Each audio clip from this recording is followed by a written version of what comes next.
तकदीर पर ईमान लाना, चाहे वो अच्छी हो चाहे वो बुरी हो, लेकिन है वो अल्लाह की तरफ से, ये ईमान लाना बहुत जरूरी है।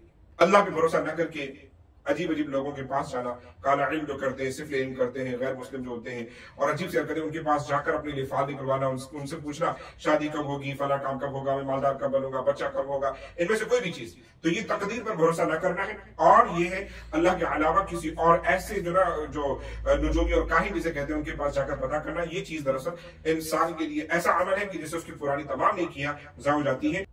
अगर आप इसका इनकार कर दोगे और ये बिलीव करोगे कि अल्लाह मतलब जो ना हमें कंट्रोल नहीं कर रहा, या अल्लाह ताला के हम कब्जे में नहीं है, हम अपनी मर्जी के मालिक हैं, तो ये गलत करते हैं। यकीनन ये थोड़ा कॉम्प्लिकेटेड है, इसको समझना मुश्किल है, और हुजूर पाक सल्लल्लाहु अलैहि वसल्लम ने मुसलमानों को मना किया है कि इसकी बहसों में मत पड़ो।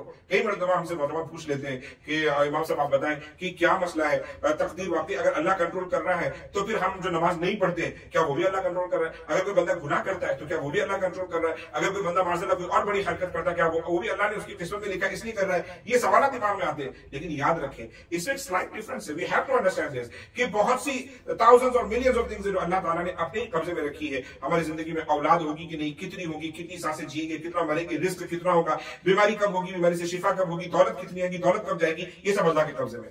लेकिन लेकिन लेकिन हम नमाज अभी पढ़ेंगे कि नहीं पढ़ेंगे, ये अल्लाह ने हमें सीधा और गलत रास्ता दोनों दिखाया है। ये हमें चूज करना है। मैं आज शराब पीऊंगा कि नहीं पीऊंगा, ये मुझे चूज करना है। आप अगर या कोई बंदा जिना करता है कि नहीं करता, ये उसे चूज करना है। ये नहीं है कि इंसान जिना करके गए अल्लाह ने मेरी किस्मत में लिखा था, नमाज छोड़ करके अल्लाह ने मेरी किस्मत में लिखा था, कोई और बदकारी करके गए अल्लाह ने किस्मत में लिखा था, ये गलत है। वी हैव टू अंडरस्टैंड कि बहुत सी चीजें, ये ऑलमोस्ट काफी सारी चीजें अल्लाह ने अपने कब्जे में रखी है, लेकिन कुछ चीजों में अल्लाह ने हमें भी इख्तियार दिया है। और वो चीजें कौन सी, सही और गलत के बीच में जब इंसान इम्तियाज करता है, तो अलबत्ता उसमें भी जब नेकी के काम में इंसान जाता है तो अल्लाह की तौफीक से जाता है, यकीनन उसका एफर्ट होता है। लिहाजा तकदीर पर बिलीव करें। आपको कुछ अच्छा हो रहा हो किस्मत पे, कुछ बुरा हो रहा होता अल्लाह ताला की मर्जी से। अल्लाह हमें समझ की तौफीक अता फरमाए।